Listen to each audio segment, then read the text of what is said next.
ফের বিমান দুর্ঘটনা। মহারাষ্ট্রের উপমুখ্যমন্ত্রীর ছবি, একেবারে ঘটনাস্থলে সিসিটিভি ফুটেজে যে ছবি ধরা পড়েছে যখন বিমানটি ভেঙে পড়ে, সেই ভয়ঙ্কর ছবি রেখেছি আপনাদের সামনে। ভয়াবহ বিমান দুর্ঘটনায় মহারাষ্ট্রের উপমুখ্যমন্ত্রী অজিত পাওয়ারের মৃত্যু হয়েছে, পাইলট সহ 5 জনেরই মৃত্যু। প্রথমবার অবতরণে সমস্যা হওয়ায় দ্বিতীয়বার অবতরণের জন্য এমার্জেন্সি কল দিয়েছিলেন পাইলট, আর দ্বিতীয়বার অবতরণের আগেই বারামতিতে ভেঙে পড়ল উপমুখ্যমন্ত্রীর বিমান।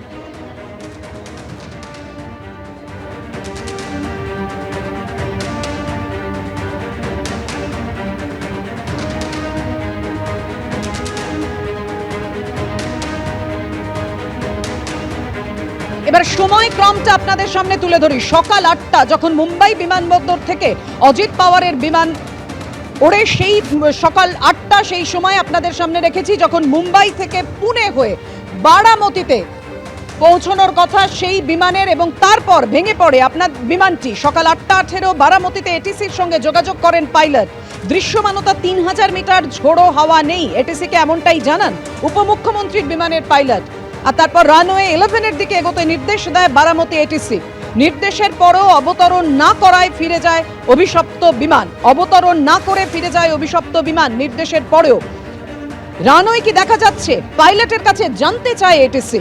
রানওয়ে দেখা যাচ্ছে না, এটিসিকে জানান পাইলট। আর কিছুক্ষণের মধ্যেই রানওয়ে দেখা যাচ্ছে বলে জানান পাইলট।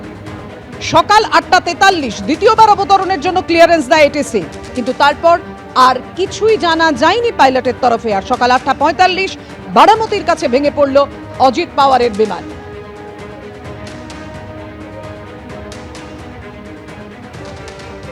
যেমনটা আপনাদের জানাচ্ছিলাম, লিয়ারজেট 45 সিরিজের বিমান, লিয়ারজেট 45 সিরিজের বিমান, যে বিমানে দুর্ঘটনাটি ঘটেছে এর আগেও 2023-এ মুম্বাইয়ে পিছলে গিয়ে দুর্ঘটনা ঘটে।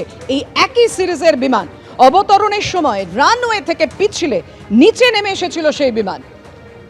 যদিও সে যাত্রায় ভাগ্যক্রমে কোনো প্রাণহানি হয়নি, কিন্তু এবার ঘটে গেল ভয়ঙ্কর দুর্ঘটনা।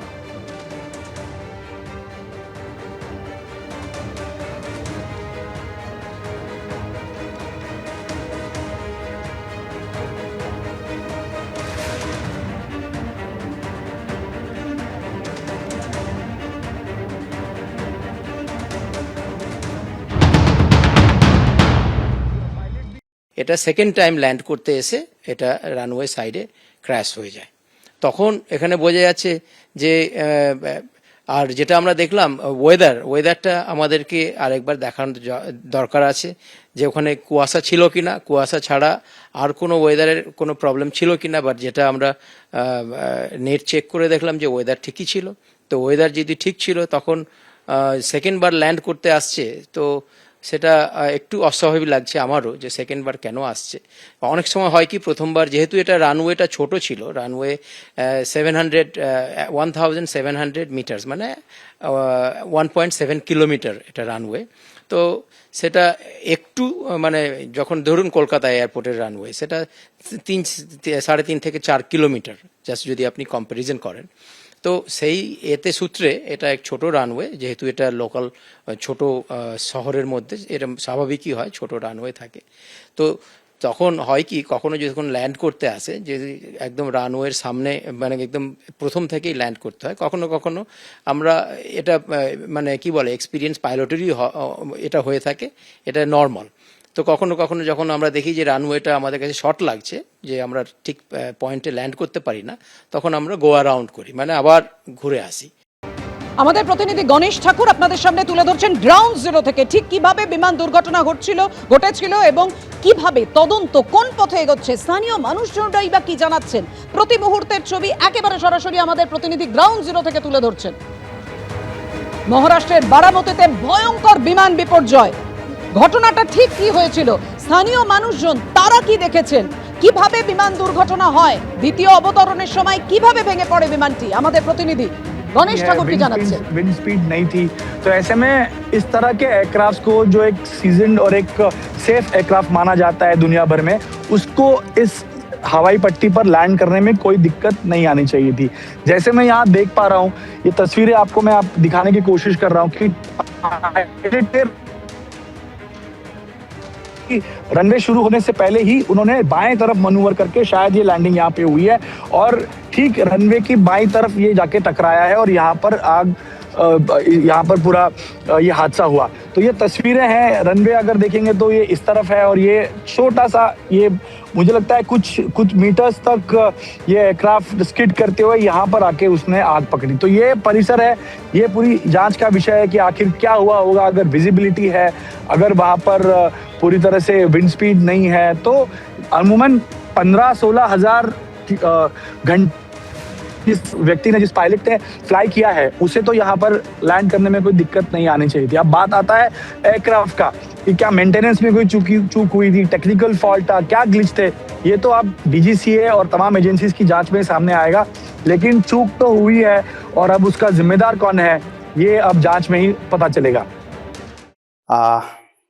যেটা হয় ইমার্জেন্সিতে কন্ট্রোলেবল ইমার্জেন্সি হলে সেখানে বিশেষ করে এক্সপিরিয়েন্স পাইলট যারা থাকে তাই এয়ারক্রাফটে কো পাইলট এন্ড কমান্ডার্স থাকে।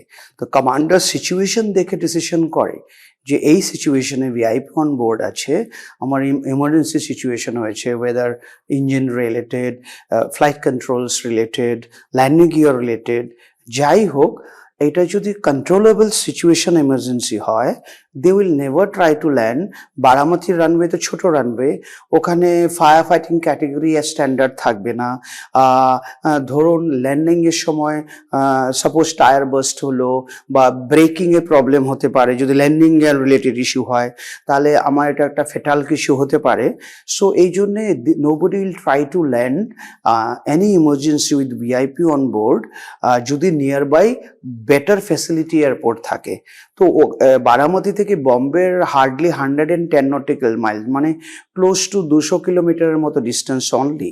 আর এটা তো জেট এয়ারক্রাফট ছিল, প্রাইভেট চার্টার্ড হলো, এটা টার্বোপ্রপ এয়ারক্রাফট নয়, jet aircraft, Lear jet aircraft, very advance aircraft machine. So আর হাই অল্টিটিউডও ক্লাইম্ব করতে পারে। তো they can reach Bombay within 30-35 minutes, and Poona can reach within 15 minutes in emergency situation also. তো আমাদের যে এয়ারক্রাফটের যে প্রেসক্রাইবড ম্যানুয়ালগুলো থাকে ইমার্জেন্সি সিচুয়েশনের জন্য, dire emergency also allowed to land within 30 minutes of time. ওর মধ্যে যে এয়ারপোর্টটা পড়ে সেটাকেও ইমার্জেন্সি এয়ারপোর্টের মধ্যেই রাখা হয়। সো মানে এই ক্ষেত্রে পুনা ইজ ক্লোজ, এই ক্ষেত্রে Mumbai airport is close, and ডিপার্চারও বম্বে থেকে করেছে, ওদের backup team support everything is available in Bombay. This kind of accident only will happen যখন পাইলট দেখছে they are not able to handle the aircraft. Just try to understand that. And এই সিচুয়েশনটা খুব rare ওকেশনে আসবে যখন aircraft seriously controllability issue হবে, বা ধরা গেল বোথ ইঞ্জিন ফেলিওরে হয়ে গেল, বা ধরা গেল যে মানে ককপিটের কন্ট্রোল কলাম থাকে, কোনো একটা জ্যাম অ্যান্ড যেটাই হলো, যেটা এক্সট্রিম ইমার্জেন্সি, যেটা থেকে আমি আর ক্লাইম করতে পারছি না বা আমি ফার্দার বম্বে বা পুনাতে ডাইভার্ট করতে পারছি না, ওই সিচুয়েশনেই অনলি মেডে কল দেবে and try to land in same airport আর আশেপাশে। এবিপি আনন্দ, এগিয়ে থাকে, এগিয়ে রাখে।